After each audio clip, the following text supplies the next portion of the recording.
Hello and welcome to edupediaword.com. So in the last video we were discussing about the various factors of production and we discussed about land as the factor of production. Now going to the next part of the same topic, next factor of production is labor. So what is labor? It is the human factor of production. So in economics, labor is defined as economic activity of man with head and hand. So labor is a human factor of any kind, manual or mental, skilled or unskilled, scientific or artistic, undertaken with a view of creating or adding utility. So what is actually labor? Refers to the human factor of production which we are putting in. Even when the machinery is doing the work, we need a labor to supervise that work. We need a labor to operate the machine. So that is also labor. So labor is any economic activity of man with head and hand. So any activity which is undertaken by a person with the objective of earning money is regarded as labor in economics. So labor is the human factor of any kind, manual, mental, skilled, unskilled, scientific, artistic, any kind.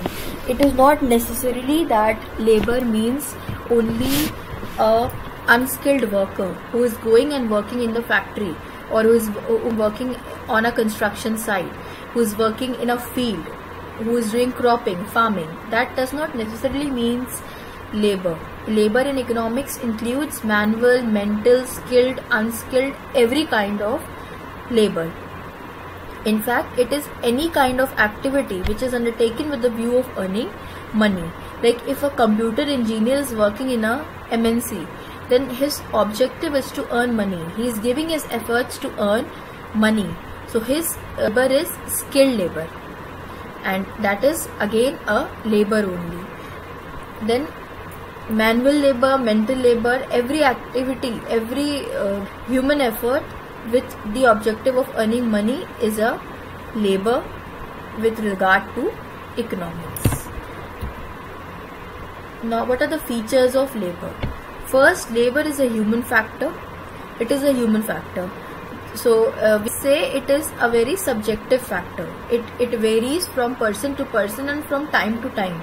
Like there will be a labor who is 25 years of age and his productivity in 2010 may be 30 units per day. Then 2020, when he will turn 35 years of age, his productivity may go down to 27 units a day. So this is the meaning of this particular feature, that labor is a human factor. That means it is a human factor, so it will have all the comings which the human health has there to offer. It may be sometimes more productive, and at times the same labor may be less productive. Then it is the active factor of production. It is that factor of production which is very actively participating. In fact, it is that factor which is using its hand and brain at the same time. Then labor cannot be stored. Labor cannot be stored.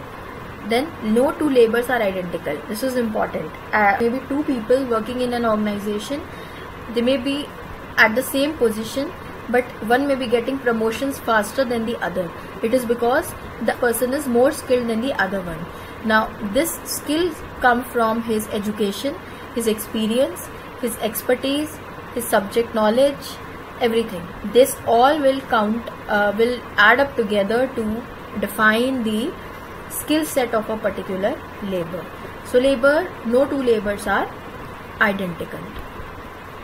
Then the next factor of production is capital. Now capital is a man-made resource of production used to produce further wealth. So capital is a man-made resource. Land was a free gift of nature, labor is a human factor, and capital is a man-made factor.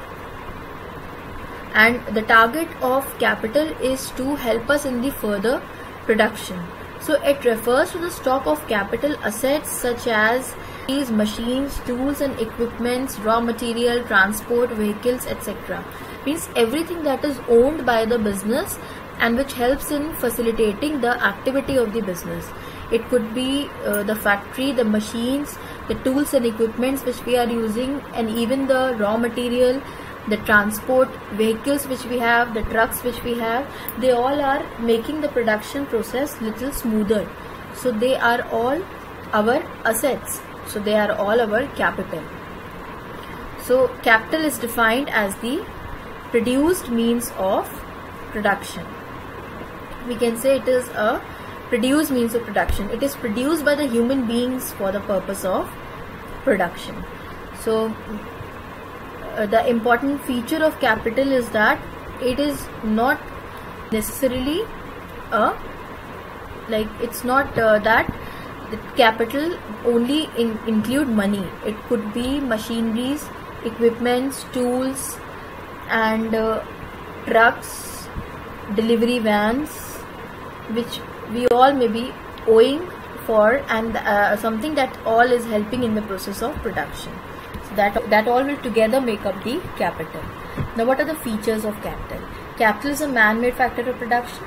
Supply of capital is elastic. This is important, that supply of capital is elastic. The more money you have, more money you can invest in your business, and you can get new machinery, newer technology, newer equipments. You can get all of them installed and get on to work. Then capital has mobility. That means we can move it from one place to another. Machinery may be installed at one place. It may have been operated at that place for 5 years. Then now it may be shifted to another site. So that means capital is perfectly mobile. Even prices are at location A, and in the next year we will be going to location B. So our capital has mobility. Then all capital is wealth, but all wealth is not capital. That means capital is wealth. Whatever capital we have is wealth. Wealth means money. So whatever capital is there with us, we can sell it in the market and we can get money. We can sell our machinery, equipment, factory, plant, vehicles, delivery vans, and even the smaller things like air conditioner of the office, the furniture of the office. We can sell each and everything and get money. So all capital is wealth, but all wealth is not capital. Like suppose we are having lots of furniture, and if we sell that if we try and use that furniture in the process of production, we will not be getting any feasible results. So wealth is not necessarily capital, but every capital is wealth, because we can get money by selling off the capital which we are having. Then the last factor of production is entrepreneur. So entrepreneur is a person who brings in land, labor and capital in one place and uses it for the production process. So entrepreneur is a very important factor of production. He is the brain behind all the activities that are going on. So he is the ThinkPad, we can say, for the production process. So it is again a human factor. It varies from person to person. It depends on a person's skills, experience, ability to take risk and individual personality. So he is the person who decides what to produce, how to produce, where to produce. He is the decision maker. So entrepreneur is a very important factor of production. So the person who takes these decisions along with the risk associated with them is known as the entrepreneur, who decides on all the crucial matters related to the business. That person is the entrepreneur. Like he is the one who conceives the idea of a business. He prepares the blueprint for getting the business started, and then he actually executes his plan. He brings together the factors of production and executes the things. So he is a very crucial factor of production. So what are the features of entrepreneur? First, he must be a good administrator. He must possess complete knowledge. He must be a person of imagination. He must be a man of action. That all is very important. He must be a person of imagination. He must be able to foresee things. He should have far-sightedness. He should be a man of action. That means a man should not be just on papers. He should actually be able to implement them. He should have the resources as well as the skills to get his work done. So that are the important features of an entrepreneur. And we can say they are not only the features of entrepreneur, they are essential prerequisites for an entrepreneur. An entrepreneur must have these qualities if he has to succeed. So this is about the factors of production. So we discussed about the 4 factors of production: land, labor, capital and entrepreneur. So for more videos you can log on to www.edupediaword.com. Thanks for watching Edupedia Word videos.